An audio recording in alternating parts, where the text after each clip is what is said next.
좋은 아침입니다. 8월 14일 오늘의 이슈 보험 덕후 보타쿠가 전합니다. 자, 변동성 커진 증시 어디에 투자해야 내 자산이 안전할까요? 전문가의 이야기 들어보도록 하고요. 그렇게 잘 나가던 회사채 청약 시장에 미달 사태가 발생을 했습니다.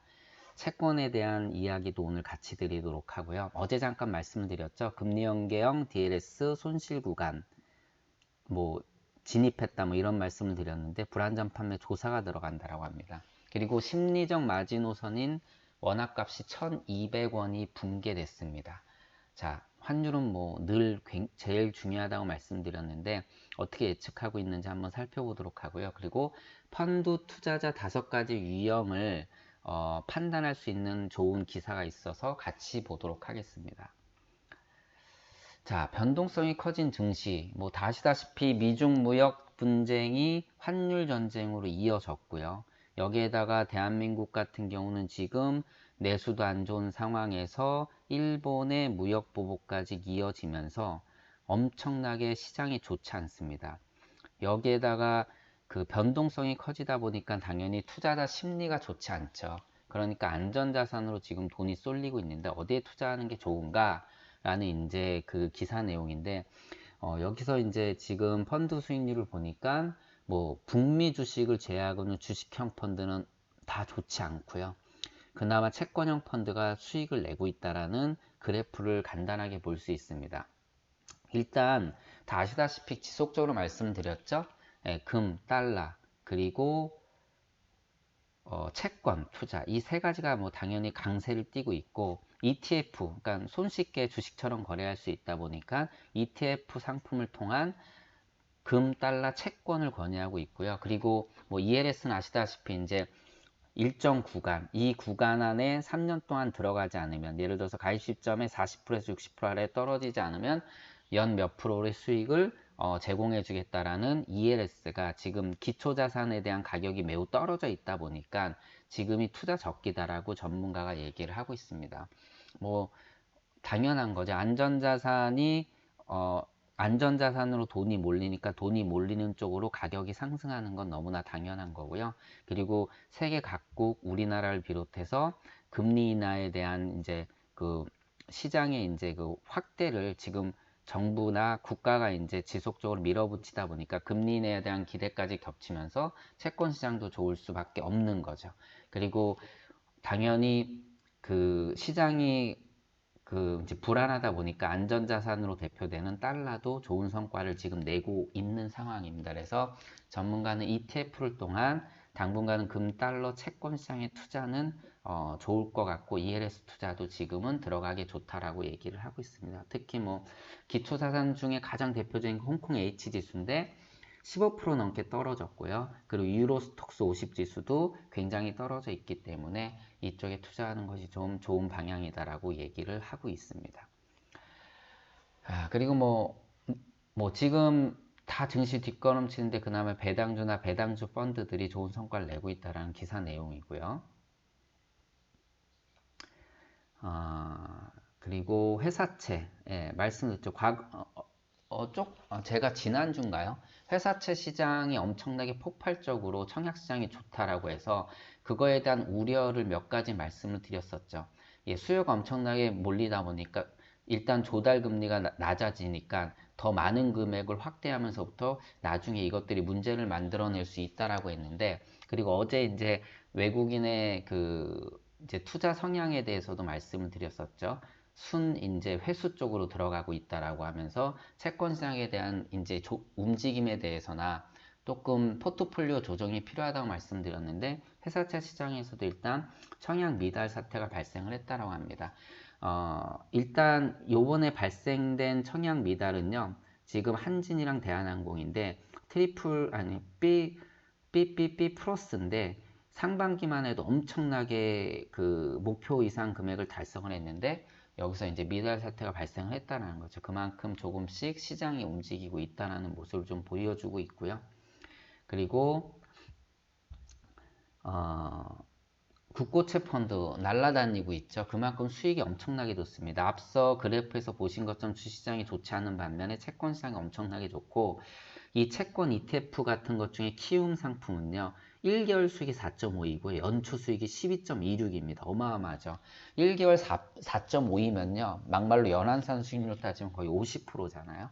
1년 수준으로 23%에 달하고 있습니다. 엄청난 수익을 내고 있는데 지금 이게 이제 어느 정도 이제 좀 회수를 해야 되느냐 이거에 대한 이제 의견들이 분명히 있을 것 같습니다. 그래서 외국인이 어저께도 좀 그 회수를 했다라는 얘기들을 하고 있습니다. 금리 인하를 단행을 했기 때문에. 그런데 어제도 말씀드렸고 이 기사에서도 앞으로 그 두 차례 더 금리 인하를 할 것이다라는 것 때문에 놔둬도 된다라는 시각이 있고, 반대로 금리가 이미 금리 인하 가능성에 대해서 이미 시장에 반영이 됐기 때문에 조금씩 회수하는 것이 낫다라고 얘기를 하고 있는데, 저는 일부 이제 회수하는 쪽, 네, 분명히 이제 저희는 내 자산이라면 모르겠지만 고객 자산을 관리하는 입장에서는 조금씩 회수 쪽으로 펀드 포트폴리오를 조금 바꾸는 쪽으로 저는 생각을 하고 조정을 할 필요가 있다고 보고 있습니다.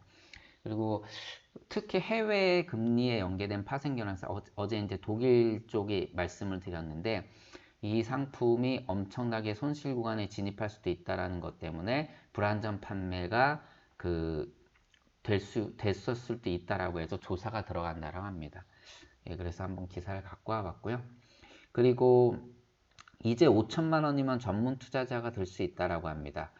전문 투자자라면 뭐 이제 투자 요건이 굉장히 완화되고 굉장히 서류도 간소화되고 또 일반적인 사람들이 투자할 수 없는 상품에도 투자할 수 있죠. 특히 이제 뭐 다 아시다시피 이제 비상장 주식, 특히 사모 투자 49인 이하로 모집해서 투자할 수 있는 상품에 투자할 수 있는 그런 자격 요건을 말하는데, 이게 굉장히 완화가 되는 거죠.